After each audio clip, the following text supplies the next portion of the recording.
one. So Phil Russert. I get that right? Russert? Yes, you did. Awesome, sir. Awesome. Thanks for coming on the show. Thanks for having me. Owner promoter of Suffolk Comic and Art Expo, Creatorcon, and Legendary Illustrations. Yes. So tell me a little bit more about what you do and what you've been up to, especially what strikes me as Legendary Illustrations. That kind of stands out to me. That's actually a new endeavor. First, I'm a show promoter. I had a one-day show, Suffolk Comic and Art Expo, which I get a lot of great industry people, you know, Adam Kubert and Jim Sterenko and guys like that to my show. So I'm very proud of the artist alley that I have for one day. But I also am going to be, COVID's kind of screwed it up, but I'm going to have my 2-day show, Creatorcon, which will really just be a bigger version of this. And I originally was going to retire Suffolk Comic and Art Expo, but I decided to revive it as a small 1-day show. I mean, for local talent and some local stars like Billy Tucci and Larry Stroman and stuff. So I have that actually on March 14th. It was December 6th. It was postponed because of the second wave. So March 14th we have that.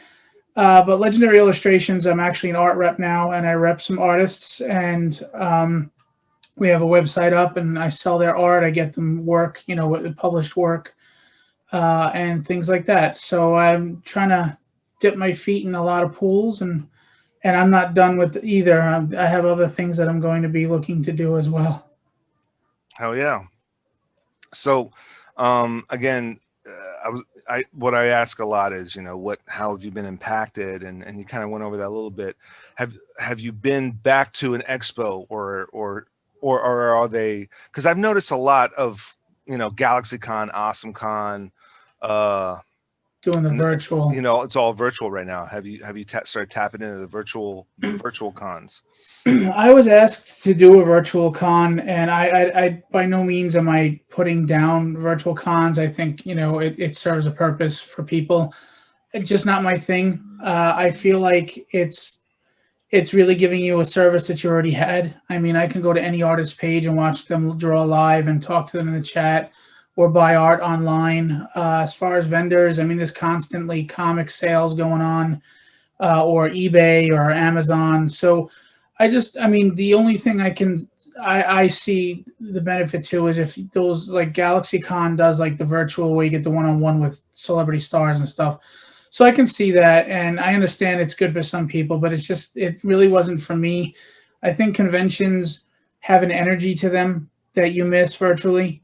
Being, across the table from Adam Kubert or Bill Sienkiewicz or something is a lot more powerful and a lot more energy and a lot more personal than just being another person in the chat, So I think, so I stayed away from the virtual. I don't really go to them or watch them, but there are people that enjoy them, so I'm glad that that's a service being pushed out for people who are stuck at home, Yeah.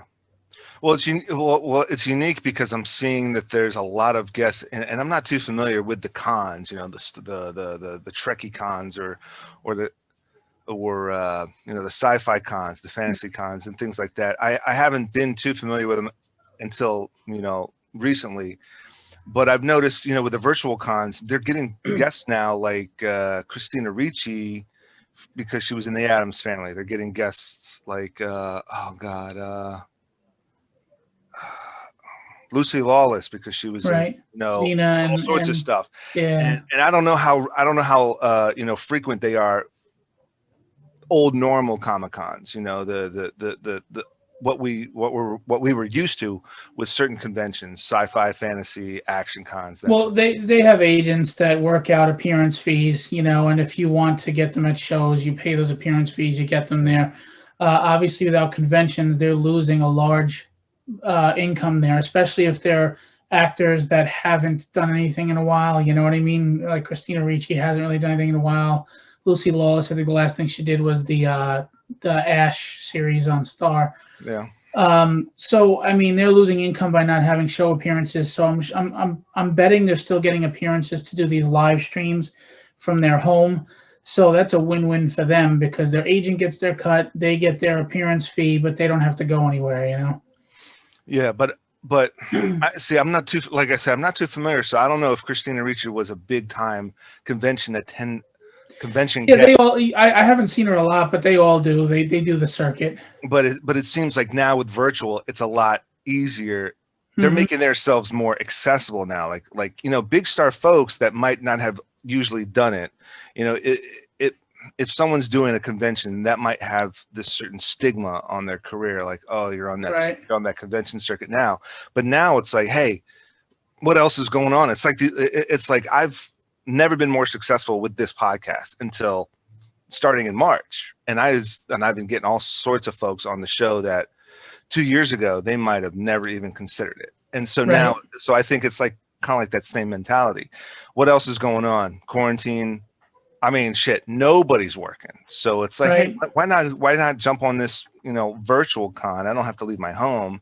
And it's stars that you may have never seen before. Now everybody's jumping on the conventions, like, hey, reaching out to fans. Thanks for being a fan.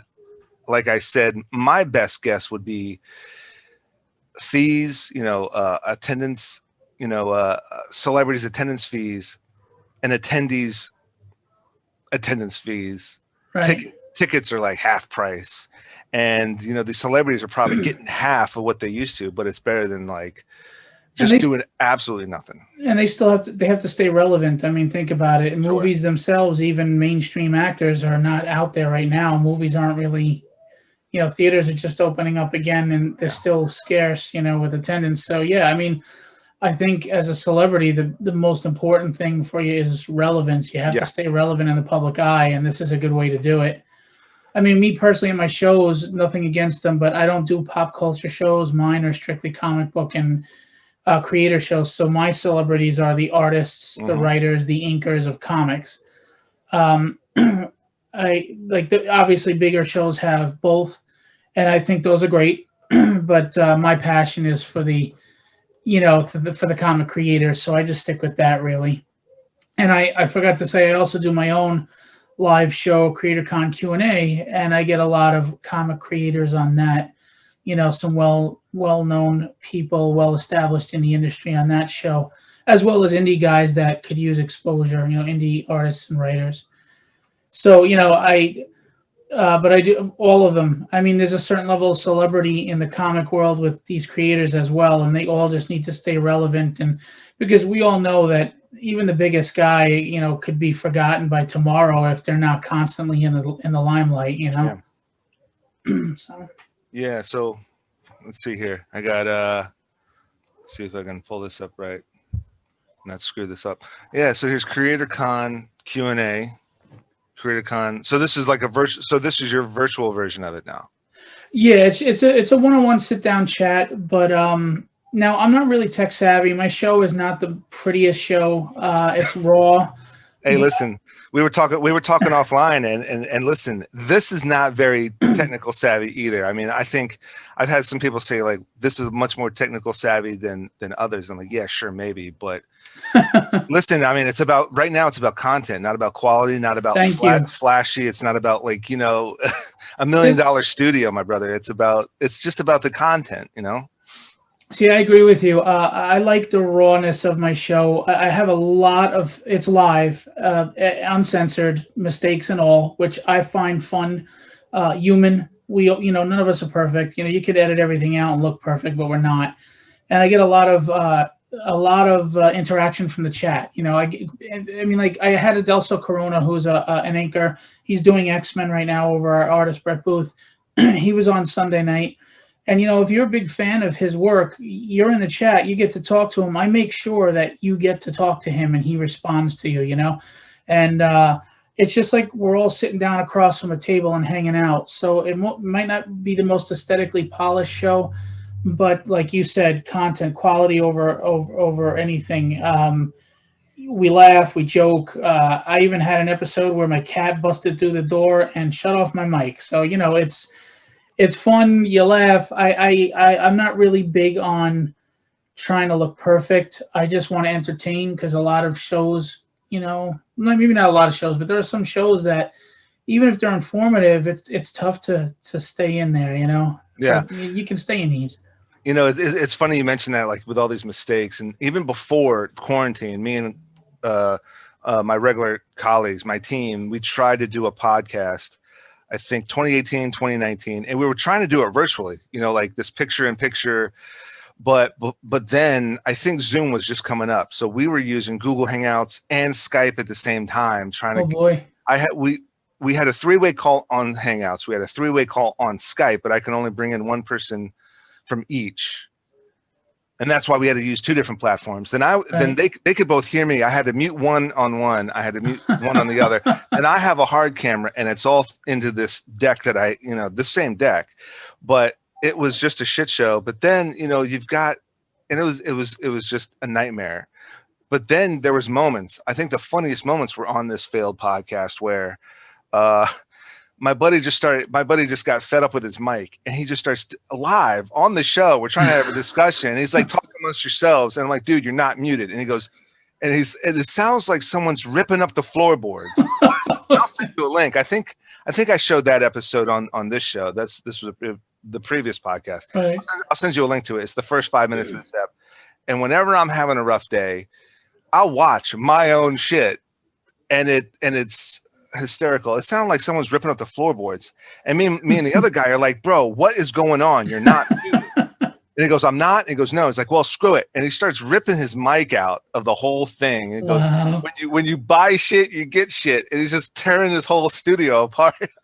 And then like things are bonking him in his head. Everything's like falling apart around him. And but it's shit like that. That's hilarious. And you can go back and look at, some of the big name podcasters now, and you go back to episode 1 of whoever, right? And it's really raw. And I mean, even back then, YouTube was raw and podcasting was raw, but it was really raw. And so you got to start somewhere. And I agree. But like you said, it's about especially now. Now's the time to just put shit out there. It's content. Yep. And when floodgates open and you start developing a following, and you've got a following, yeah, my YouTube doesn't have a huge following, but my Facebook, I'll get anywhere from 500 to 1,600 views per episode, which it's not a huge number, but it's something, So, I mean, honestly, the only reason why I worry about views is because I just want exposure for the people I have on there. Like, as much as I'll get big names, like I have Bob McLeod, who's a legend in the industry, on tonight, actually, at 9. Nice. As much as I'll get a Bob McLeod, the show is to help the indie guys and gals that don't get a lot of exposure. You get the bigger names on to build that viewership, so that when you showed the graphic before, I had Sid, who is a local artist, and another guy, Sean.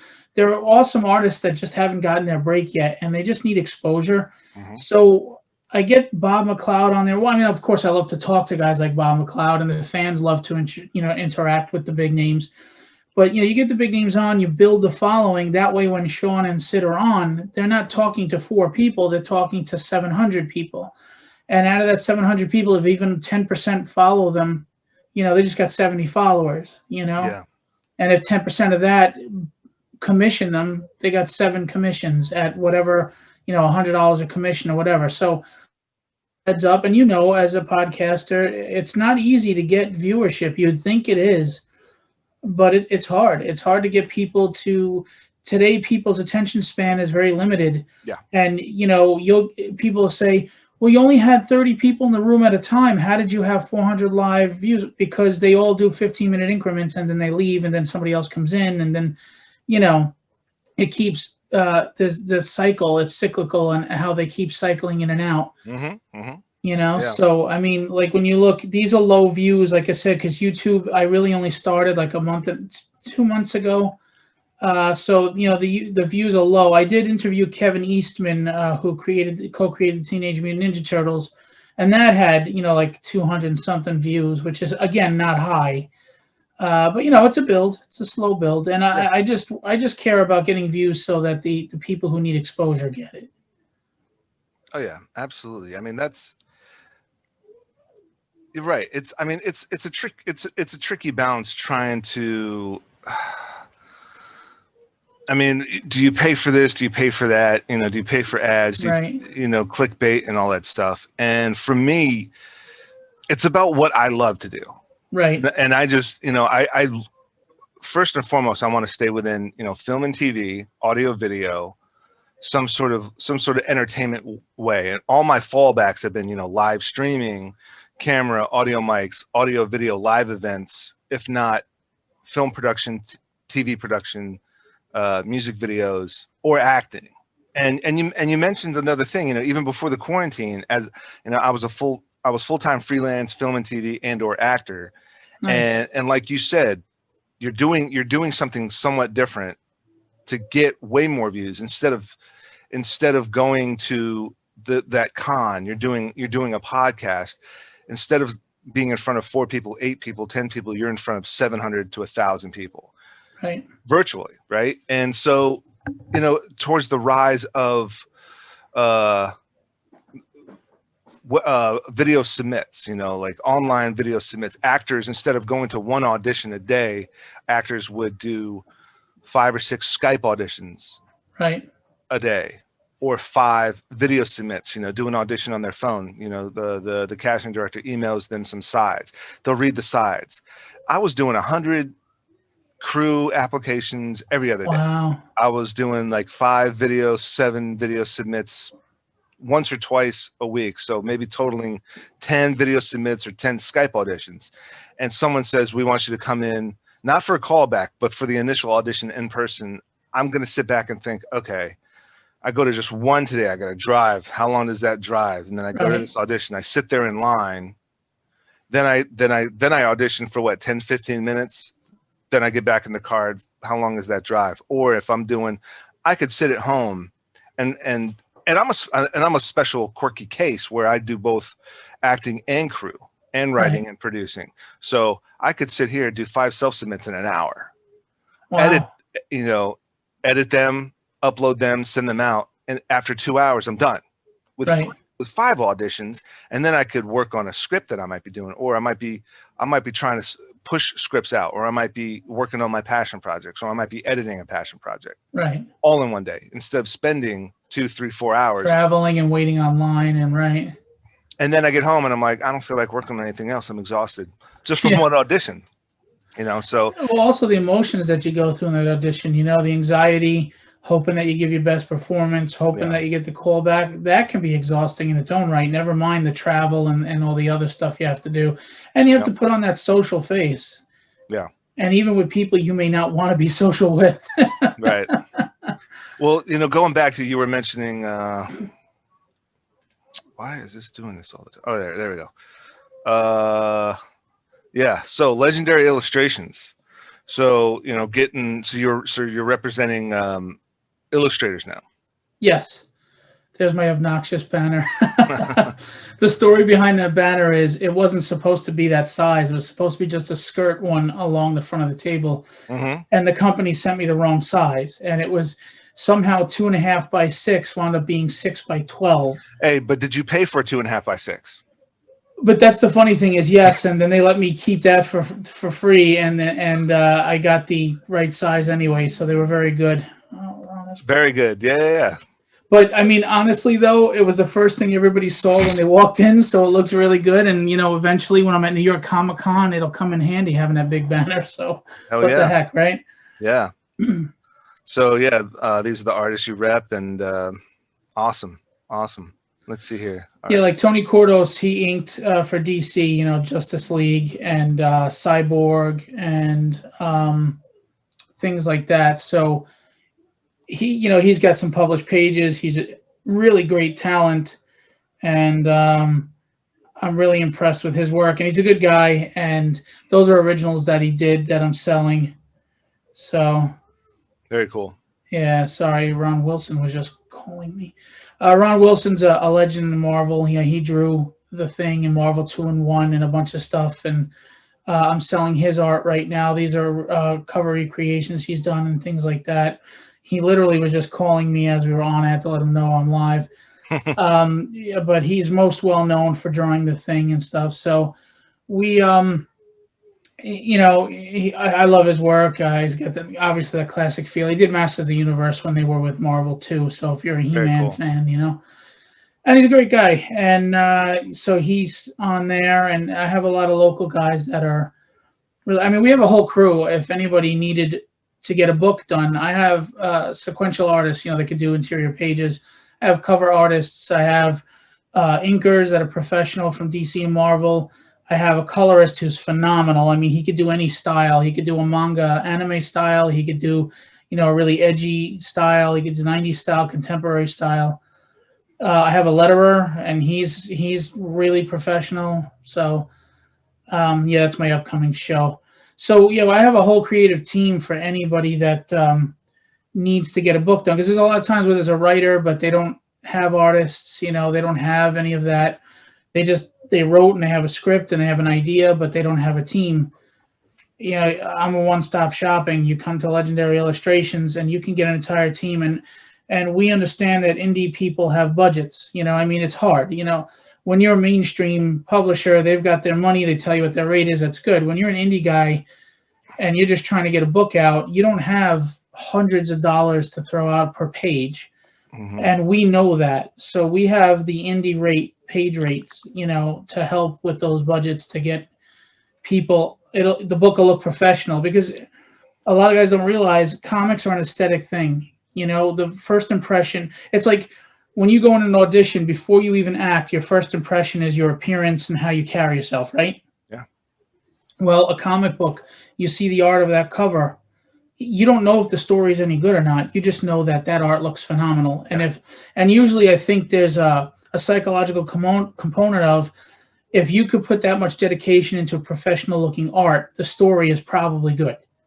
And that's the beauty of comics. And that's and to me, you know, the first thing that comes to my mind is superheroes and like this fantasy and comic books, and where you do judge a book by its cover, and you have to. Yes. And that's because comics are, you know, not 50% story and 50% that art, all those panels, Visual, right? all those pages, all those panels. And so that's why it's called a comic book. It's, you know, but essentially, yeah, you do judge a book by its cover when it comes to comics. And that's where, yeah, you know, there's been all this new, you know, YouTube and fan theories and fan news about, you know, the artists getting screwed by Marvel and DC, the creators getting screwed by Marvel and DC, and all those things.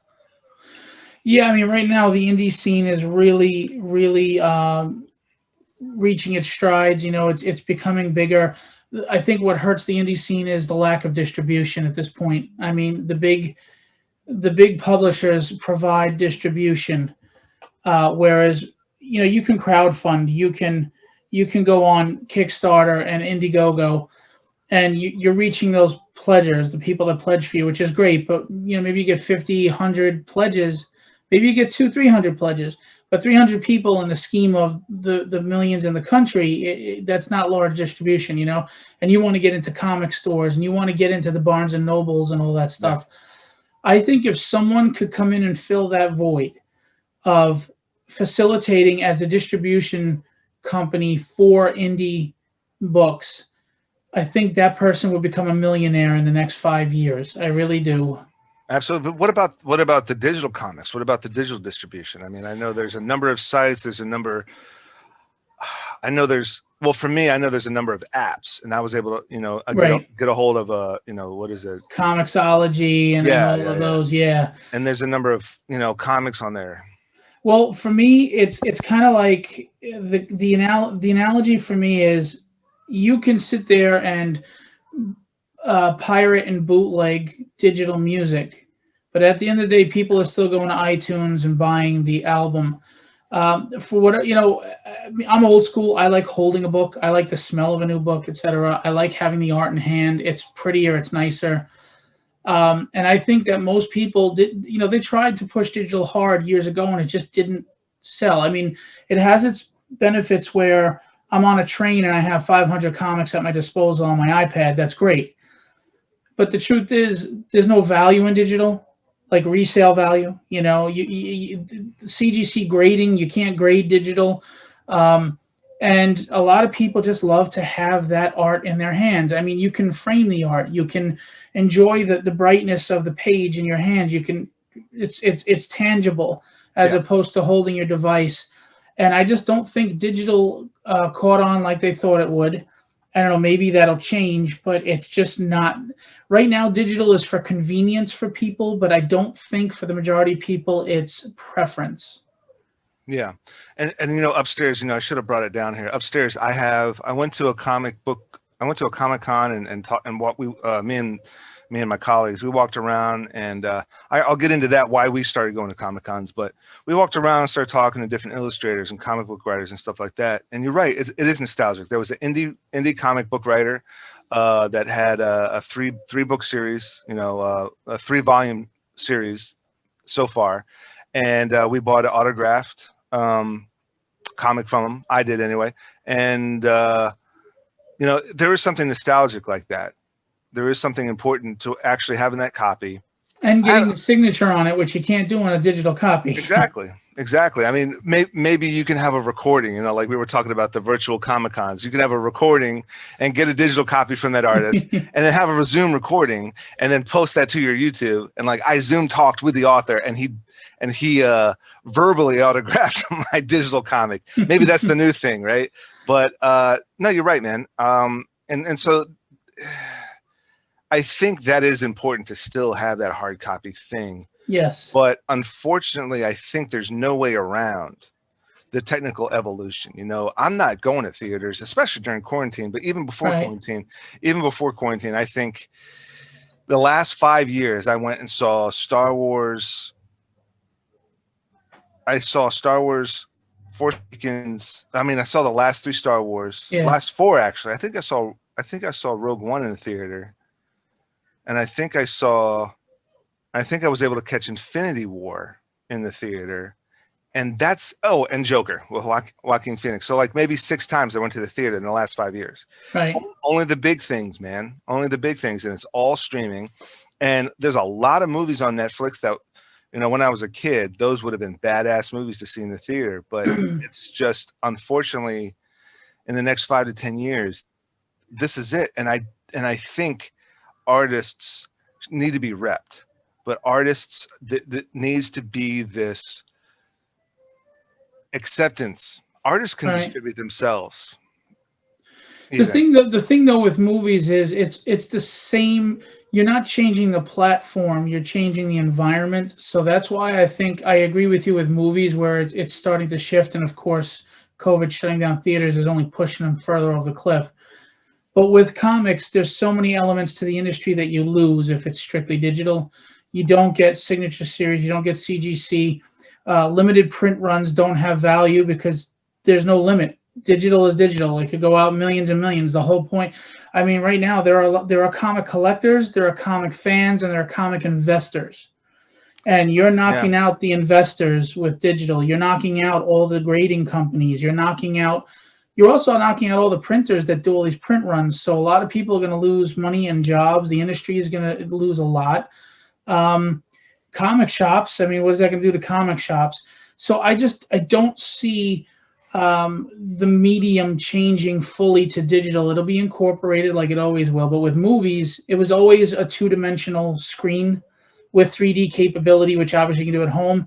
So yeah, you're right. Yeah, the comfort of being home for a lot of people instead of a theater with the idiot talking behind you is more appealing. Right. But the medium is the same. You're right. You know, with comics, you're changing it. A flat screen. You're right. It's always been a flat screen. Whether in the 1930s you went to the theater, the big silver screen, it was still 2D with video or film movement. Right. You know, you're right. And yeah, I mean, there is that aspect of a lot of people lose jobs if everything just goes completely digital. There is that risk. The other thing is, what's going to help theaters go under, I think, and I don't mean that in a good way, but like just now we had Wonder Woman on HBO Max, and they didn't charge like Disney. They didn't charge that $30, $40 like Disney did for Mulan. Right. It's your regular membership, and you got to see it. Well, that is absolutely incentive to stay home because a family of 5 can watch that movie for your regular monthly fee. And if you break that monthly fee down into, per day, Per person. it's not even $1 a day. Per And person. then you break it down per person, it's what, Yep. 5 cents a person? Probably 5 cents a person. Yeah. Yeah, as opposed to, you know what, a family of 5 at the theater without buying popcorn and everything is already going to be $80, Yeah. or $100 in tickets. And that doesn't include that. And the movie theaters were only making 10 cents on every ticket. 10% on every ticket that they got anyway. That was all going to the movie studio and the actors and everything. So as it is, that's why they were charging so much for their concession stand, because that's where they made their money. Yeah. Well, if I can watch Wonder Woman from the comfort of my home on Christmas night instead of going out and dealing with crowds, and it only costs me 5 cents per family, and the 4 of us sit down or the 5 of us sit down, I mean, that's a no-brainer, especially if you invest in a nice theater or something, and these days you can build a nice home theater, and it doesn't kill your bank. As a matter of fact, the money you spend in a home theater, you'd probably make that money back by not going to a movie for a year, Yeah. So what was driving you to retire Suffolk Comic and Art Expo initially? Well, the Suffolk County is the further out part of Long Island, and if I'm going to grow, venues are always hard to find. I kept trying to find a solid venue to stay at. It wasn't working out. I was outgrowing venues I was at, and you can't have that. I need to be able to get my attendance in. So having the name Suffolk Comic and Art Expo, I'm locked into a geographical location. Suffolk. Yeah. Yeah, I can't go into Queens and be Suffolk Comic and Art Expo. It's bad marketing. It's just dumb. Right. So for the most part, that was the main reason, was to make it a more general name so that I could go anywhere. And I have plans to do out-of-state shows. Once I've built the show here and it's got that strong following and marketing is behind it, go to the West and do a show there. And once a year I'm in the West, once a year I'm here in New York, and grow the brand there, but without limitations.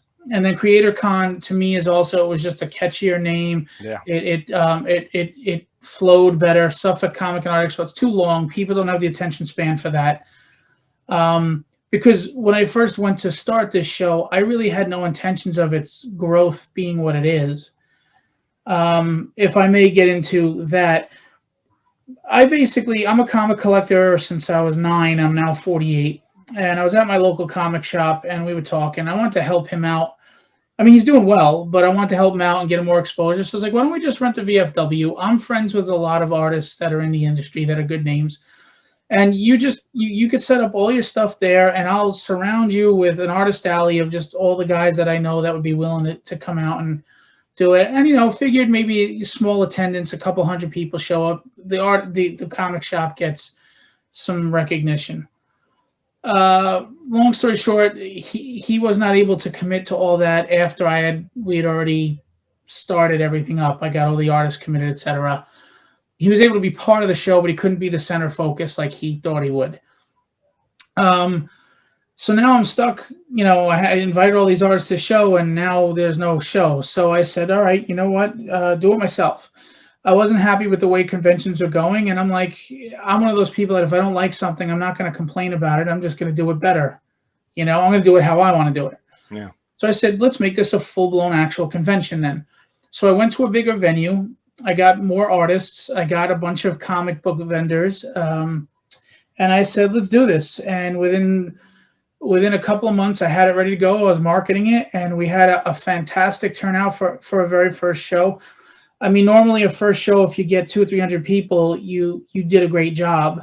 We had almost 1,000, so that was a really great start. 6 months later, I did another one. We had 2,000 people there. It was very successful. But we outgrew that venue as we outgrew the first one. So they said, don't come back. And then I had my third one last year in October. They told you not to come back because you were too big. I had too many people. Yeah, they were afraid of the fire marshal. I was all right. Hey, that's success, man.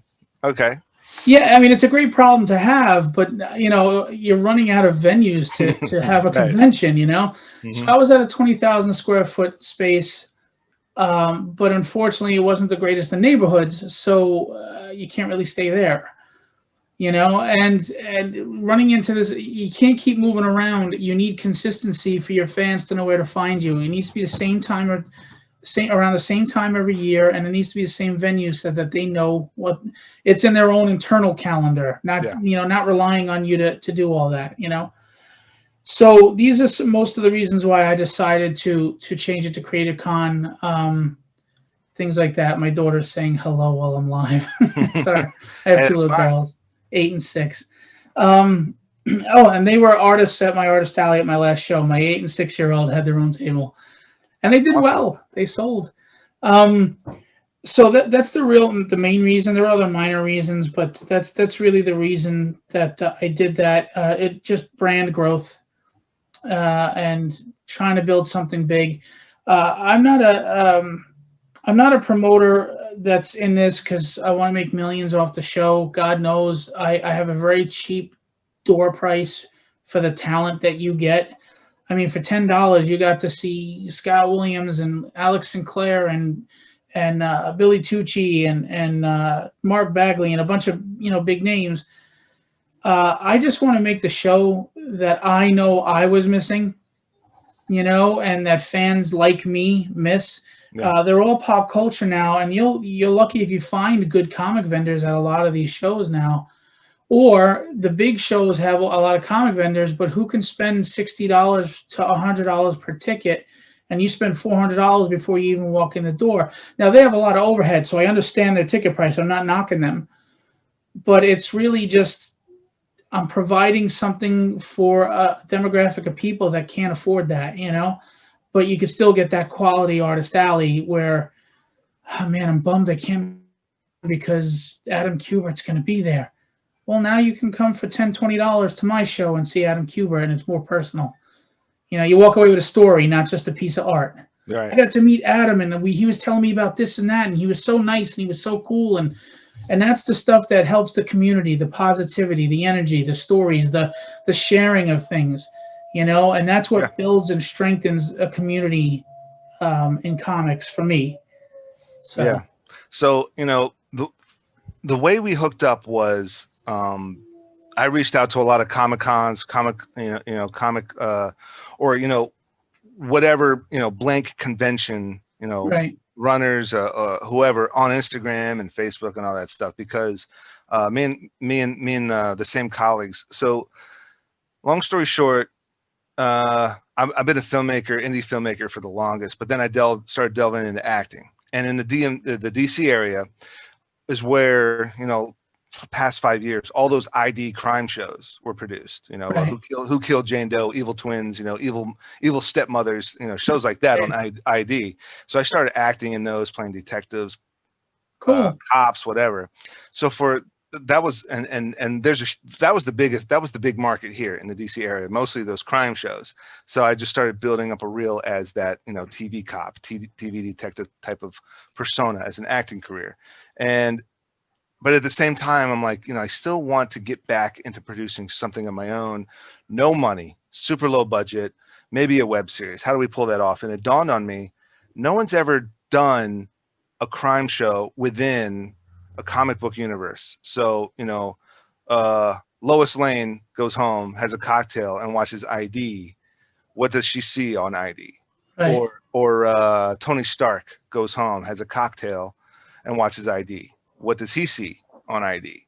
And so we started uber low budget. So I would play Jeremiah Arkham against a green screen, talking about a criminal, and of course I'm an expert, right? Because he's in my asylum. Right. Or you'd have Clark Kent. He's an expert, right? He's a reporter. In that universe, you don't know who Clark Kent is except for as a mild-mannered reporter at the Daily Planet. So of course he knows who all these criminals are. He's probably Right. done pieces on them. And then we have the archive, forensic sketches, which would be some of the That's panel, cool. Nice. or you know, we try to pull off a little bit of found footage, maybe take some clips from YouTube, clips from movies or whatever, and just little ones, not to like really go overboard with copyright issues. It's a fan series, so if I get hit with something, then fine. But well, I think under parody laws too, if you call it a parody or something like that, you're safe. no, okay. Yeah, That's look into parody laws, because there's a lot of people that do parody comics taking properties, and they're covered and they're safe. Parody laws. All right. Good to know. Good to know. I'll have to look into that. So, but the thing is, when I was acting in those crime shows, I'm in the dramatic reenactments. And that's like the really dark, scary, spooky, suspenseful stuff. So how do we pull off the dramatic reenactments? So we started going to Comic Cons, because in the last 10 years, what became the biggest attraction at these Comic Cons was the cosplayers. Yeah. Because again, going back to like our real world ID crime shows, simple costumes, you know, a cop uniform, just change the patch, change the badge, change the patch, change the badge. Same blue shirt, pistol belt, black slacks.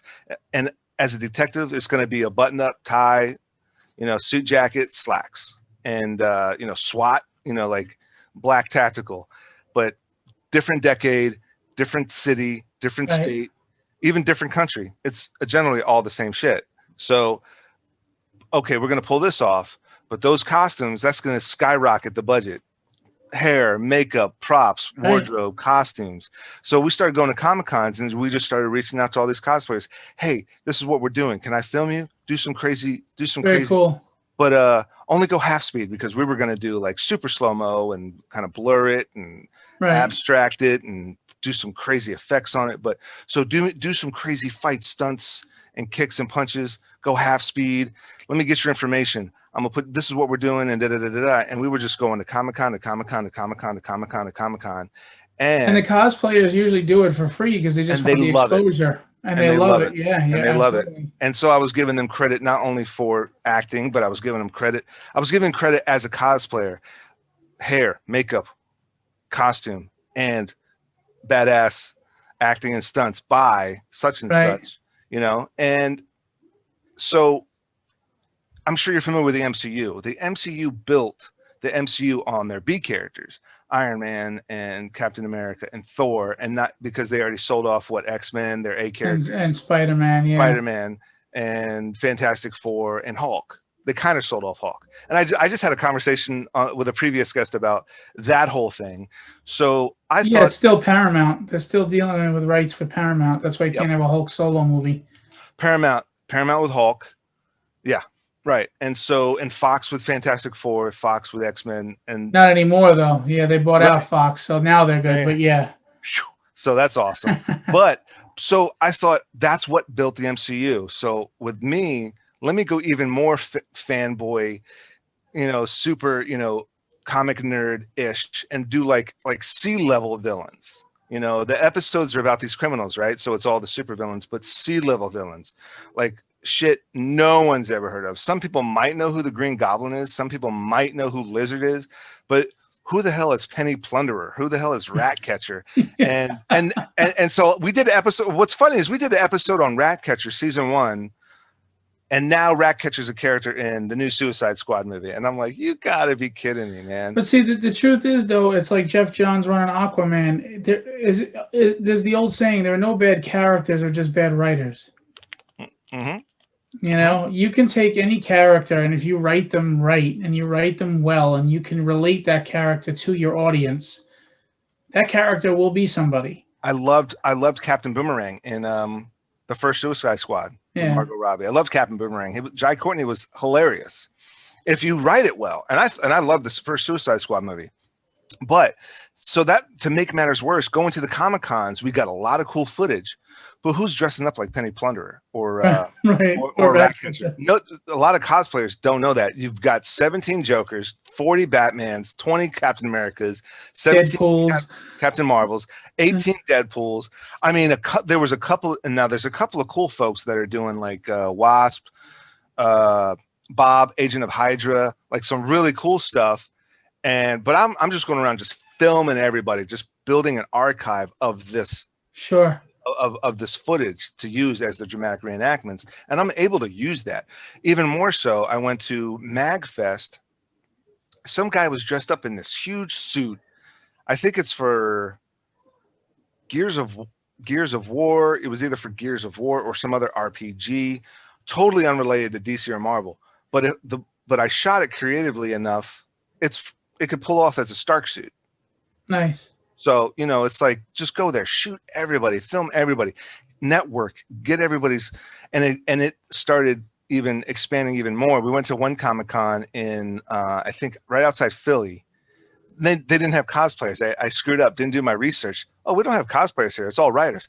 And so, well, here, what do?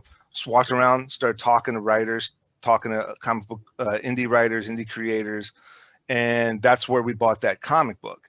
And it just started, I don't want it to blow up into like some totally different off the wall crazy thing, but it did kind of turn into this thing where I wanted to reach out to all the Comic-Con creators and see if I can get some writers on here, some artists, some comic creators, some especially indie writers, because I think those are, like you said, those are the stories that people are looking for.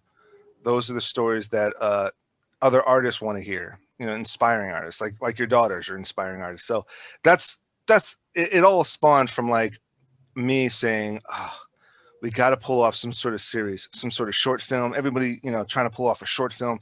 We have no money, but we were able to pull this off with Comic-Con fees. Right. If you go on Groupon or Living Social, you'll find a coupon for that. Look, passion will supersede finance any day. You can always find a way to scrape up a couple of dollars, Yep. but to stay motivated, to put in the effort and want to bleed for what you love. I think that, I mean, people will use money as an excuse, and I know people are going to hate me for saying this because I do know how difficult money is. God knows I know. I've been out of work for 9 months. But there's always a way to make money. It may not be the way you want to, like mowing lawns or cleaning toilets or whatever. You may not like how you eat, but there is always a way to make money. But to stay motivated and plugged and dialed in every day, to put that effort in.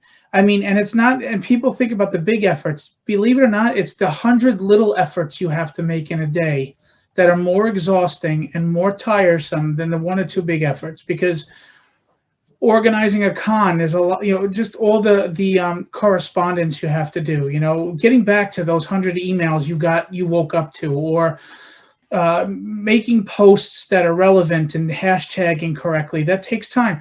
You know, I put up a couple of posts for Legendary yesterday, and by the time I was done picking the right art and getting the right wording and everything, I don't know, I think 45 minutes went by just putting up those 3 or 4 posts. So, you know, those are the little things that if you're not motivated to do, make a huge difference in you meeting your goal. Like for you, going out to the show is the big effort. Yeah. The little efforts, and I don't mean I'm not diminishing them as little, but like the smaller tasks are making sure your equipment's working when it's not doing what you want to do. You're spending an hour trying to get it right. Yep. When you're editing something, editing takes forever, you know? So if you don't have the motivation to do those things, because those are the not fun parts of what you want to do, that's where you hit your wall. Yeah. Because let's face it, you can be doing what you love. There's still aspects of what you love that are work that you just don't want to do, but you have to.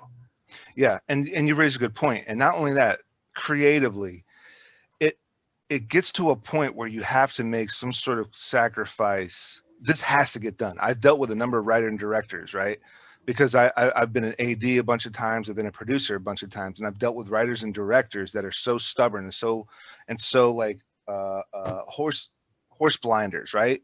Yeah. No, this has to be shot only this way. This has to be edited only this way. And I'm like, dude, you need a film. You got to have a finished film, and you can't just have one 15-minute episode of a crime show. You got to have 10 or 15 episodes, and some might be short, some might be long. And it's a web series. So be open-minded. New media. Lengths don't matter anymore, and you kind of have to get semi-formulaic. So Right. it's like, okay, camera works, and you're absolutely right. Battery's charged, camera works. I got a little handheld thing. Hey, if all this shit goes awry, that's fine. I got a gimbal for my iPhone. Right. And there was a couple of gigs I just walked around with my iPhone. I gave up on that thing because the iPhone was shooting even better footage Right. in low light, because some of the Comic Cons are low light. And so I was walking around with the iPhone, started started experimenting with some settings. And then it's like, okay, I'm going to drop everything down 50%, no matter what. 50% on everything, 25% blur, everything, 33% Prussian blue tint on everything. Everything has to have a style. It's going to fit, because I've been in so many of these shows, and so of course I go back and watch the episodes I'm in, and I'm seeing their style. Our style is going to be, okay, the discipline is, this is not going to be Avengers Endgame Part 2 and 3. Right. The vision and the discipline is to stick to a specific vision. The vision is, it's a cheap ID crime show. So let's have fun with that. We can be a little bit lazy, and we can be a little bit more extroverted and go hunt down more footage that's good. Not great, but it's good footage. It's good, a bunch of great cosplayers, but get good footage, and just enough footage of 3 times as many cosplayers, instead of like, oh man, I should have spent more time with that one cosplayer. Dude, there's 17 other cosplayers. There's 17 other actors. There's 17 other shows we're going to go to. There's 17 other events we're going to go to. There's 40 other episodes we need to shoot. Stop harping on that one thing, and so there's that's the other thing. While you're doing your current task, your mind is already focused on what you have to do next, or follow up next, or even just what's the contingency plan, like you said, if this battery dies or if this goes down. Start pulling out the phone. Yeah, you have to set your scenario up for success before you can even try to work at that success. You know, you have to. It's kind of like, you can't work on a messy table if you don't know where the hell everything is. You got to get your affairs in order first, organize, and know where you're going from here. And just, it's a lot of mental gymnastics. That alone will tire you out. Yeah. You know, I mean, or just, I don't know about something, I have to learn. I'm going on YouTube and I'm spending 3 hours, because not only was I trying to find the right one on YouTube, because God knows, you go on YouTube and you think you got the right video, and it's like, this guy is just talking, and he's not telling me what I need to know. Next one. And then you finally find the right one, and it's 2 hours of listening, rewinding, learning actually what the hell it is you need to learn, and then the trial and error of implementing it. So those are things that can take 5 hours out of your day. And if you're not willing to do that, or if you feel like it's, that's just, I'm not up to that right now, it's too much. Yeah. Well, okay, then you're not learning what you got to learn, and you're hindering yourself. So. Yeah, and lo and behold, my wife is an amazing voiceover artist, and she was like, let me try it. And she does the voiceovers, you know, those crime shows episodes, they always have a voiceover artist. There's my voiceover artist right there. Is my wife. No COVID, no need for COVID compliance or COVID restrictions or nothing like that. It's my wife. We live together. And then it's like, so she's doing one, and I hear that pop and pee. I'm like, oh man, YouTube DIY pop screen. Went through a couple of them, and then found one 5-minute video. You take one of those Chinese food soup cups, cut the top off, cut the bottom off. Nice. You glue a sock. You cut a sock. You stretch it out. You glue it on there. You put a fishing wire, not a chicken wire, or a hanger as the thing. Put some rubber tubing around the straightened out wire hanger. You got your stand. You can wrap it around the mic if you want. Yeah, 5 minute video, pop filter out of a sock and Chinese soup cup from Chinese takeout, you know? And it's like, okay. And you're right. There was a couple other make your own pop screen videos that I had to skip through, but the best one was 5 minutes. Well, because, you know, the people who, that's what I always look at as time length, not because I'm lazy, but because usually they cut out the fat. There's too many guys on YouTube that want to talk more to get more attention. It's like, dude, just get to it. I don't have time for this crap. Yep. But you make a good point too. As I mentioned before, money can be an issue, but it should never be a hindrance to where you don't do what you want to do. Exactly. Look what you did. You didn't go out and buy a pop filter for 10, 20, $30. You used what you had at home, and it did the job. You didn't let it stop you about, I really shouldn't spend this $20 or $30 with shipping. You did what you had to do. I was ready to, but I spent a couple hours making this for nothing. But that's my point. You can get around some areas of money. You can get around. You can work around it, or you can find a way to earn it, like I said. So I don't think money should ever be the deterrent for your passion. Yeah. If you're giving me reasons why you can't do something, then you're not passionate enough about it. That's I know that sounds. I know that sounds. Thank you. Yeah. I know it sounds mean, but no. Listen, I'm going to tell you right now. I ran my shows on no money. I had no money. Yeah. You find a way. But you wanted to do it. Oh yeah, you find a way. If you're willing to put that effort into building what you have, then you'll have something special. And then it won't. It's less. To maintain it will actually be less work than you climbing uphill with that boulder on your shoulders. Yeah. But if you're willing to bleed and you're willing to sweat and you're willing to lose sleep and you're willing to do those little dirty things like you did, to make a pop filter, that's the determination, the motivation. That's the power and the passion. That's the stuff that makes winners and successful people. Because at the end of the day, there's the person that's on the radio playing their song, and there's a person telling you in the car, yeah, it's not likely you'll ever get on the radio. I don't want to be the guy that listens to that. I want to be the guy on the radio, because if they can do it, why can't I? Yeah. Yeah. And if someone's coming up with excuses why they can't do this or they're not gonna be able to do this right now, first thing that comes to my mind is you really don't want to. You're not right. You're not going to. You've been talking about writing a book for 10 years. Yep. What have you written? You're not gonna write the book. And when if I hear someone talking about something they're going to do more than once or more than 3 times, it's like, dude, come on, you're not going to do it, or just shut up and do it. But you really don't want to do it. I'm too tired. I'm too tired. You don't want to do it. Then you don't want to be an actor. You don't want to be a writer. You don't want to be a filmmaker. You don't want to be, an illustrator. You don't want to be it. Because I agree. Because you keep coming up with excuses, or you just been talking about it. Well, what are you doing right now? Well, I'm watching TV right now. Right. You're streaming some show that isn't doing shit for your life when you could be making your life. Yeah. Yeah. And I go back at my Netflix queue and I'm like, shit, I have not watched anything. I have like 900 things in there that I have not watched over the last 4 years. And then I go back to it again. I'm like, I got 943 now. Yeah. But it's been months. What did I watch? And I find myself watching, stuff on YouTube that's short, like really super short form content on YouTube that is kind of what I talk about on the podcast, or kind of what I'm making as the side projects, comic stuff, pro wrestling stuff. I got colleagues that we talk about pro wrestling all the time. So it's always pro wrestling stuff. It's comic book stuff. It's movie stuff and TV stuff, YouTube stuff about that stuff. And it's and instead of watching new stuff, well, I've seen enough stuff. I'm working on my stuff now. I don't want to watch them live their life and their dream. I want people to watch me live my life and live my dream. Yeah, I agree. I mean, look, at the end of the day, we can always find a reason not to get out of bed or get something done. That is the easy thing. That's the easy part. The hard part is actually making your life what you want to make it. It's easy to say it's that person's fault, or this is the reason why I can't do it, or I'm too tired, or I'm blah, blah, blah. That is the easy thing to do.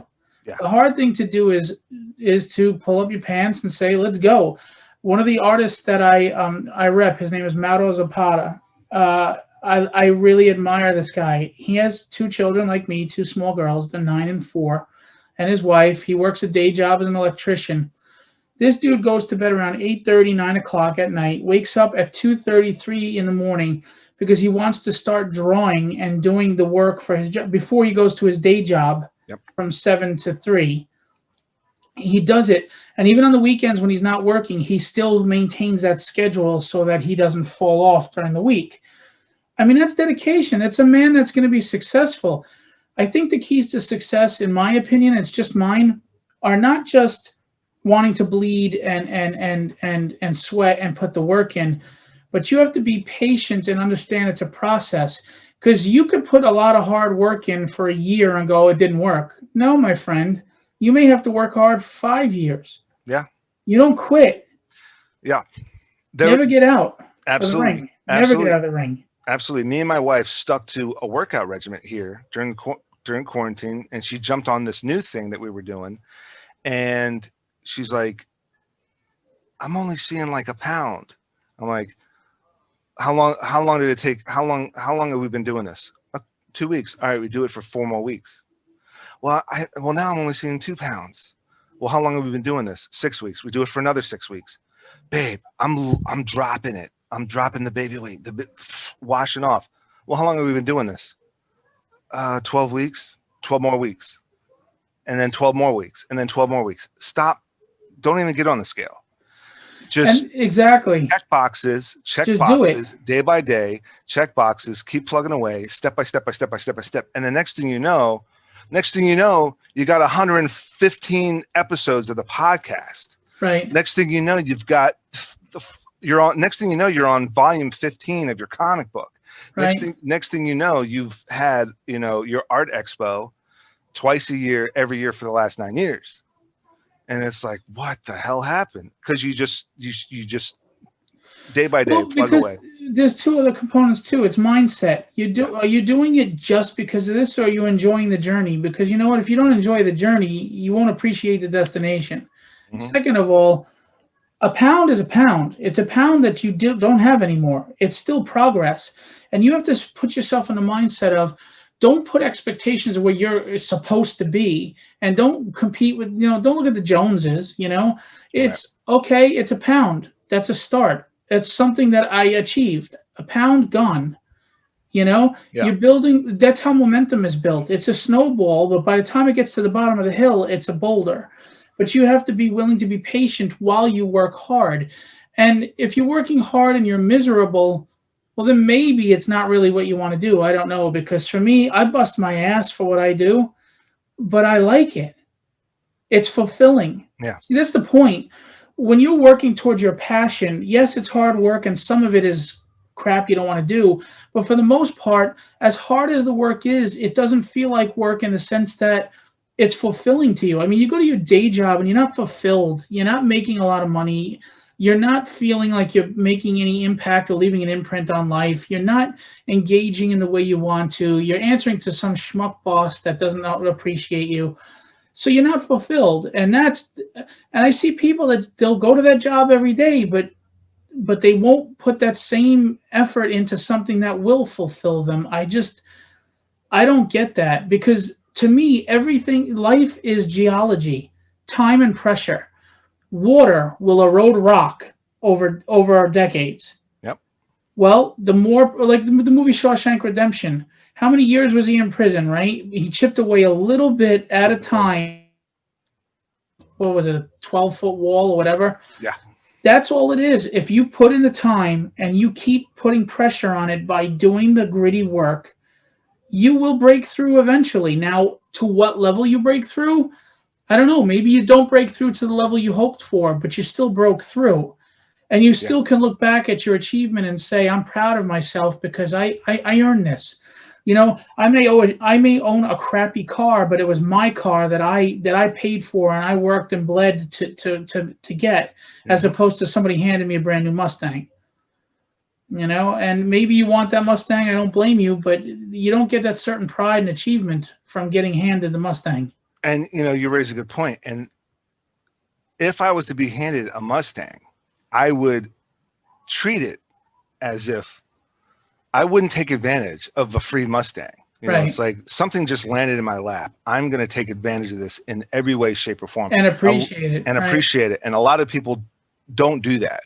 Mm-hmm. Because I remember when I appreciated my hand-me-down Ford Escort station wagon when I first bought this terrible what the hell was that? Grand Prix, Pontiac Grand Prix. When I bought this crappy Pontiac Grand Prix, then I got a hand-me-down Lumina that just died on me, and then I finally was able to buy my own SUV, And so I appreciated everything, and Sure. I squeezed every drop out of, that towel. When that towel's soaking wet, you just squeeze and squeeze and squeeze until that every drop's out, and that towel's dry. I would squeeze every drop out of everything I ever had.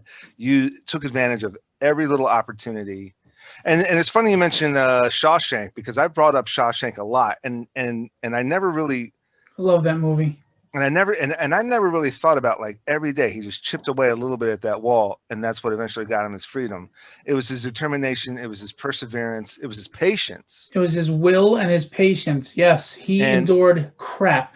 yeah, and when it comes to, and going back to my applying to gigs, it was when he was trying to build that library. He wrote, I think, the state or the city a letter every day. Can you send us some money for this library? Right. Can you send us some? Every day he wrote a letter. Every day he dropped that letter off. And finally they sent him, what, like $10 or $100 or something for books and then he pushed even harder. He was like, and so, yeah, so I forget which character, whether it was Red, Morgan Freeman, or whether it was William Sadler, the white guy with the blonde hair. Yeah, I know William Sadler. He played Death in Bill and Ted's. I love him. Him, yeah. I don't know which one asked him. He goes, "Are you done writing those letters?" He goes, "No, now I'm gonna write 2 letters a day." Yeah. And that stuck with me. It was like, all right, I'm not going to, because as actors, that's what it was. Because as actors, I'm self-submitting every day, every other day. I'm applying to these casting notices. I'm applying to these crew notices. I get a gig.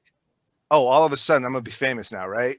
I got this acting gig. I just booked this gig. I'm in this show now. They're going to be chasing me down. No, now it's time to start applying to twice as many a day.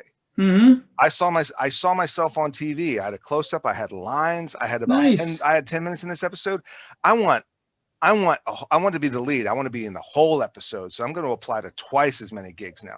I'm going to apply to 3 times as many gigs. Gotta be hungry. I'm going to get a couple better, more headshots.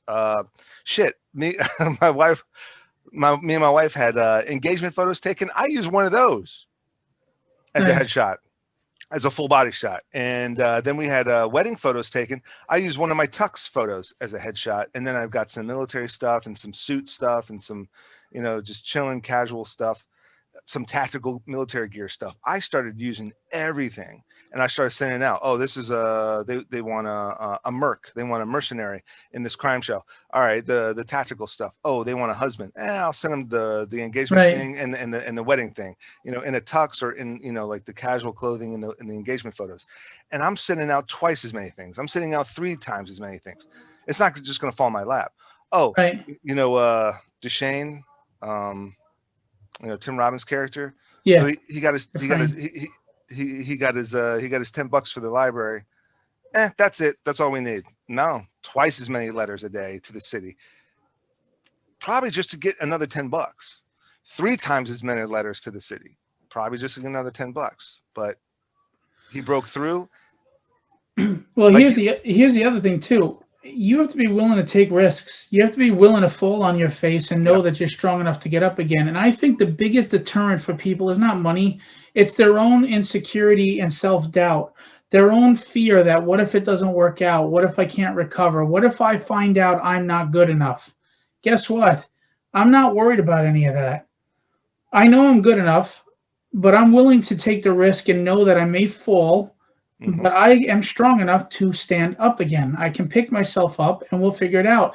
I feel like most things in life are recoverable. Mm-hmm. People feel everything is final or fatal. If I do this and it doesn't go right, that's it. No, you'll figure it out. You'll work it out. Life will go on. You have to be willing to take the risks and take the hits, period. And Shawshank, that's another thing. You got to remember, not only was he digging that tunnel, he was plotting out and planning all that crap with that fake identity and to set up, what's his name? He had a whole master strategy and plan going on, and he was patient enough to know that this is going to be decades to do this, but I'm going to do this and I'm going to get out of here. It takes a lot of strength, mental and emotional fortitude to keep taking the punches and the whips and the bullshit and the disappointment and still stay focused on the end game. Yeah. Mm-hmm. And that's what you have to do. I mean, I really mean that. I try to motivate people. I don't like hearing self-deprecation. I mean, people will say it as a joke, but you know damn well they're putting themselves down because they don't believe in themselves. Yeah. And if you don't believe in you, why should I invest in you? Right, exactly. And there, you know, a lot of times there are people that continually blame other situations. Mm-hmm. You know, it was this person that, you know, screwed me over. It was that person that said no to me. And it's like, dude, that's the worst thing that could ever happen to you. It's just someone says no. That's not the worst thing. The worst thing is that you accepted that no, and thank you, and you continued. One person saying no is just two more people saying out there able to say yes.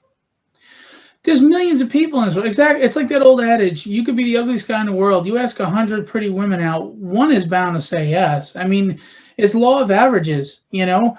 You just got to keep plugging away. And yeah, look, if you're sitting there going, I can't win this fight, I'm not going to get in the ring, well, then, yeah, you have zero chance of winning the fight. You're not in the ring. Of course you're not. Yeah, of course you're not going to win. You just said it. You're not going to win. Right. And to me, it's like Rocky too. Like Rocky. Rocky never went in saying, I want to win this fight. He said, I just want to know that I can hold my own. If I can make it to that bell at the end of round 15, which now is 12, you know, I know that I got it. You know, that was his win. That was his success. That's all he wanted to know, is that he could make it to the bell. And you got to set realistic goals. That's the first thing, with realistic timetables. Yeah. Then you got to put in the work, but you've also got to be patient. You got to be willing to take risks. There's a lot of ingredients to it, but it's a lot of mental fortitude. I mean, you got to be not tough physically, but you have to be tough mentally. I mean, we all, don't tell me you haven't had that day where you felt defeated and you're like, why am I even bothering? Of course, but that's okay. That's human. But at the end of the day, you stick your chin up and you put your chest out and you say, all right, you know what? That was a good shot. I took that shot, but I didn't stay down for 3. Right. I didn't stay down for 10. I mean, you know what I mean? That's the point. It's okay if you need to go down for once or twice or for a little while. You just don't stay down for 10. Never stay down for 10. You get up at that 8 count, period. Mm-hmm. You know? We all feel discouraged. We all feel down. We all feel like, is this even worth it? Why am I doing this? As long as you wake your ass up in a few minutes and go, what are you talking about? Of course, because the worst thing in life for me is living with regret. Yeah. I can live with not succeeding. And I never say failure, because you never failed if you tried. But I can live with not achieving what it is I hope to achieve, as long as I know I tried my best. But imagine being 75 years old and going, what if I did try to run my own show? What if I did try to act? What if I just put that effort in? What would I have been? That crap eats at you until you die. It eats away at your soul. But if you know you tried your best and it just didn't work out, you're like, hey, all right, I gave it a shot. Where do I go from here? And I use that as motivation. Never again will I let someone's no dictate that I'm not going to do it. Just one person said no. And, you know, before, like, I didn't do something because someone said no, someone said something sucked. You know, someone said I wasn't, you know, good enough. And I said, and I quit. And I said, I did not do that thing because of them. I did not do that thing because of me. And so there is that epiphany, there's that realization that just because someone thinks we can't afford to do something, I'll find a workaround. I just realized they weren't telling me we can't afford to do such a thing. They were asking me, can we? And so my answer so I reacted like, oh, forget it. You think we can't afford it? You're just going to shoot everything down. No, I should have said, I'm going to figure out a way that we can afford it. Right. You know what I'm saying? You know, like when wives or when parents are like, our brain translates, we can't afford it. Right. When really, did they ask that, or did they say, can we afford it? How can we afford this? You know why your brain translates that way? Because that's what you already feel in your own heart. If you don't feel you can do it and you don't feel you're worth it, that's what you hear when people talk to you. And you really don't want to do it. Right. You really don't. Well, do you know why I named my repping agency Legendary Illustrations? I always end my show with "Be legendary," because that's what I want to be. And it doesn't have to be legendary in your eyes. It's legendary in my. It's just I want to feel like I achieved the best I could achieve. I want to be the best at what I do for me.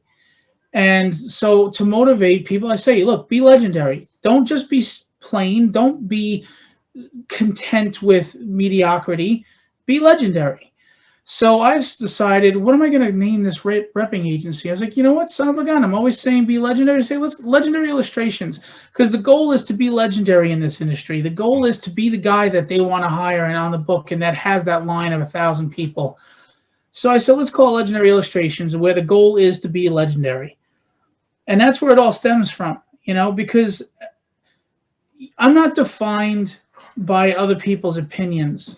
You can be who you are because of someone or something, or in spite of someone or something. I didn't have an easy childhood. I was told I wouldn't really amount to anything, among other things. So I could have just, okay, you know what? I'm not going to be anything. I'm either just going to go through life, and people think they're living when they're just going through the motions. No, you're dying slowly. You don't know how to live. And I could have been that, or I could have been an alcoholic, drug addict, could be in jail, could have committed suicide, could be dead, could just be someone who hates himself day after day, working a miserable job, thinking that this is life. But you know what? No, you don't get to dictate who I am. I dictate who I am. You don't tell me that. It's like you said, you can tell me whatever you want. I don't need your validation to know what I'm worth. My worth is up to me. It's not up to you. And if you're going to tell me I'm worthless, that's good for you. Go that way. I'm doing what I got to do. I'm not focused on you. I'm focused on me, because I am worth it. And you're not going to sway me. If I go down, it's because I went down by choice or because I decided to fold it. You don't take me out. Your Absolutely. no is none of my, your opinion of me is none of my business. Absolutely. Yeah. I'm very passionate about that. And the key to success is not even how much you make or if you're a famous actor. The key to success is that I never quit. You already succeeded. If you gave it everything you had and you can say I left it all on the table, you already succeeded.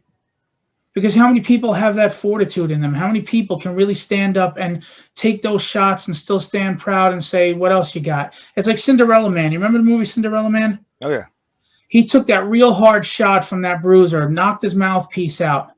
And all that was flashing through his mind was why he's doing this. Milk for the kids, all that stuff. And he picks up the thing and the mouthpiece and he smiles. And that dude said, oh, crap, I just gave him like the hardest shot and he's smiling at me. Yeah. Well, I'm smiling at you. I'm smiling at everybody. You know what I'm saying? That's how you have to be. You do have to have a little bit of a chip on your shoulder. Not that you're better than anyone. A humble chip. A chip of humility. I am no better, but I am no worse than anybody. But I have a chip that tells me you're not going to tell me I'm not worth it. Yeah. I'm sorry I'm being preachy, but I just believe that strongly, and it kills me when I see people defeat themselves and they think it's some outside force. No, man, it's you. Yeah. No, you're right. And, it's always boxing movies, or it's always like, combative sports like Warrior with Nick Nolte or I love Warrior. But you mentioned Rocky, and I got to go back to that moment where I think it was Rocky 1, and he knocks him down, and Rocky is scrambling to get back up. Apollo's already cheering, right? And Yep. Rocky's scrambling to get back up, and Apollo turns around and sees him standing, and he's like that. Like, and son of a bitch, this guy. Rocky broke him. Rocky broke Apollo just by standing back up. Yep.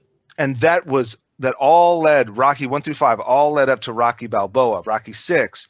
That is the most used and abused quote was, it's not how hard you can hit, but how hard you can get hit. I love that speech. Keep moving forward. But it started in Rocky 1. Rocky could not put Apollo down, but Apollo was broken because Rocky got back up. That's the thing. Apollo was broke. And that's the thing, your fortitude is what breaks through. It's not so much how hard you hit, or it's not so much the physicality of it. It was that he had that fortitude to say, I am not staying down. Right. Like when he said, stay down, he goes, no, he goes, you call this fight, I'll kill you. It's my life. right? My life. Don't you dare throw that towel in. It's my life. You know, then that's it. You got to be not afraid to take the punches. And Rocky knew that. And then, of course, going to Rocky 4, when Apollo was killed, Rocky knew that. Rocky had to respect that. That's why he didn't drop the towel, because he Rocky knew. wanted to throw it in so bad. He goes, I get it. Yeah. And Apollo would have rather die than live with because it's Apollo's life. Yeah. Don't you dare throw it in. This is my life. This is my fight. And it killed him, but Rocky he went out the way he wanted to, though. But Rocky knew that. Yeah. And that's the thing. You go out the way you want to, not the way someone tells you to go out. Do it on your terms. Yeah. And like, we're speaking of Rocky like it's real. You know, there's a YouTube video. There's a great YouTube video where somebody did a 30 for 30 on Rocky as if it was real. Oh, really? It is fantastic. It is a brilliant, fantastic YouTube video. They did a 30 for 30 on Rocky as if, you know, like it was real life. Well, think about it, though. Those movies inspire people and they love them. Why? Because it either does one of two things. It's something guys like you and me relate to. We appreciate the message because we're living it, or it's something that people wish they had in them to do. You know, I mean, it's easy to feel inspired by Rocky, and then 15 minutes later, your inspiration goes out the window. You got to stay inspired, stay hungry, and that's not always easy. It's not easy to stay inspired sometimes. Right. But you have to. You have to motivate yourself. And by the way, if you, I was talking to Adelsa Corona on Sunday, and he said this, and he's absolutely right. He's like, if you need to be inspired by someone else constantly, then you're not doing this right. I'd rather be the inspiration than have to be inspired, because at the end of the day, if I have to find constant inspiration, then I don't want it bad enough. No. You know? I mean, if I have to seek out, you know, something to make me feel passionate about what I'm doing, then I'm not passionate. So absolutely, yeah. I mean, you just got to remember.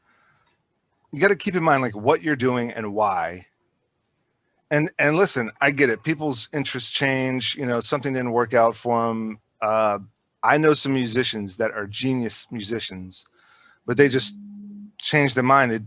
They're not focused on that right now. And I'm constantly badgering them. I won't let them forget, because I know what their talents are. But deep down inside, if they don't care about it anymore, if they don't want to do it anymore, then they won't. Right. And it's like, these things happen. These things happen. Well, you know, speaking of which, what's next on the agenda? What's the next set of plans? What's next on the agenda for Phil Russert? Okay, so tonight at 9 p.m. I have Bob McLeod on my Creatorcon Q&A, and then, you know, the holidays, and New Year's Day I have an independent artist. She will be on. Bob McLeod's 9 p.m. tonight Eastern Standard Time. We have the Suffolk Comic and Art Expo on March 14th in Suffolk County at a hotel. You know, I always forget the damn hotel. Let me see if I have it here. But you actually, if you could pull it up on the thing that you had up before, we can show. March 14th, 10 to 6 p.m. Billy Tucci is going to be there. Larry Stroman, Keith Williams, Rodney Ramos, Sean Chen, maybe Mike Lilly, and maybe Ron Wilson, and Scott Hanna will be there. So we have some big names there. We have some great local talent, including guys that I rep: Mauro Zapata, Tony Cordos, and Henry Martinez. Is this the March 14th? Yes. Yep. All right. So that show is going to happen, God willing, you know, with restrictions and all that. Yeah, that's it. So we're going to have a lot of great names there and talent, and then we're going to have local talent there. We're going to have comic dealers there, and you know, CGC submissions will be facilitated by one of the comic vendors there. It's $5 cash at the door, and 12 and under are free. So this is a very inexpensive, great time for everybody. You tell me where you're going to find $5 to go in and meet all these artists: Billy Tucci, Larry Stroman, Keith Williams, Sean Chen. You know, you're not. And again, I don't think it's fair to charge kids under 12. What are they really doing? They're just going with daddy and mommy. They're not really buying anything. They're not really interested in these things. So it's very affordable for a family. As you see there, it's at the Courtyard, the Courtyard by Marriott, Long Island, 5000 Express Drive South in Ronkonkoma. It's basically, I think it's like exit 60 on the LIE. It's really a smooth ride. It's right on the service road of the LIE, right next to Smoky Bones and Red Lobster, so that's not an issue. So we got that. Those are my spots, man. Smoky Bones and Red Lobster, man. Nice. Well, if you take a road trip, come on out in March. You could do a live stream from the show. Socially distanced artists, I love it. Yeah, you know, masks will be mandated. I mean, unless they're lifted and everything, and people feel comfortable. Look, I'm a registered nurse by day, so we'll keep everything clean. We have staff that will be disinfecting and cleaning all surfaces all throughout the day. We'll be cleaner and safer than your Walmart and Target. That's just the truth. Creatorcon will be a 2-day show, but that is on hiatus until we clear up all this COVID stuff. Okay. I haven't solidified a venue because of that, so we'll work on that. These are a lot of the artists that will be there, and there will be updates on other artists that are going to be there as well. Those cancellations were from the December show, but they may very well be at this next show. Okay. It's just going to be fun, man. I mean, for $5, you're going to get original art, prints, comic books. You can get books submitted for grading. You name it. It's just going to be a comic book lover's, paradise for $5. Oh yeah. And it's just gonna be fun. And we got Creatorcon, we got that. Legendary Illustrations. I'm very serious about this. Not only do we have some great original art from Ron Wilson and Tony Cordos, has pages from Cyborg over artist Paul Pelletier or Pelletier. I'm not sure how you pronounce his name. Henry Martinez has original pages from Spirits of Vengeance and Johnny Blaze and stuff like that. We have commission. You can do commission requests for these artists at Legendary Illustrations. We are an entire creative team for you. The colorist Sigmund Torre is amazing.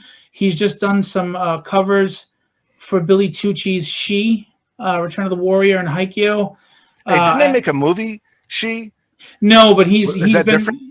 Yeah, no, his property She hasn't been made into a movie yet. That's something that's been ongoing in discussion for a long time. There were in the 80s. There was this movie. I'm sorry to cut you off. Okay, so I thought it was something else because there was this movie in the 80s. Wasn't it called She? Oh, who was that blonde actress that was a bombshell in that? Tawny Katane? Yeah. Sheena. It was Sheena. That was Sheena. Okay. All yeah, right. That was the jungle princess or queen or something like that. Yeah, Yep, warrior. No, that's different. Okay. But so Sigmund is a phenomenal colorist. I have a letterer, Jason Meadows, who is extremely professional, and he is dirt cheap. I mean, you need a creative team to make your book look like a DC Marvel professional book, but at a budget that an indie guy can afford. I'm telling you, they got to reach out to Legendary Illustrations. The website is www.belegendaryillustrations.com. The contact for that, if you want to reach me, is contact@belegendaryillustrations.com. That's at the website for contact. But the best way to do is what you did. If you go to my link tree, which is just type in, the http://linktr.ee/CreatorCon event, you will get the website for Creatorcon, the website for Suffolk Comic and Art Expo. You will get the website for Legendary Illustrations. You will get my YouTube channel for Creatorcon Q&A, which please go subscribe to that channel and hit the like buttons, comments, and alert buttons. Yeah, that's it. Thank you. And you can also get the Facebook Live Q&A on there. So everything is at your disposal at linktr.ee/CreatorCon event. Well, links in the description for Phil. All of Phil's links will be in the description of this video as well. Thank you. Definitely click all his links and check out all his stuff. Well, Phil, I can't thank you enough for coming on here, man.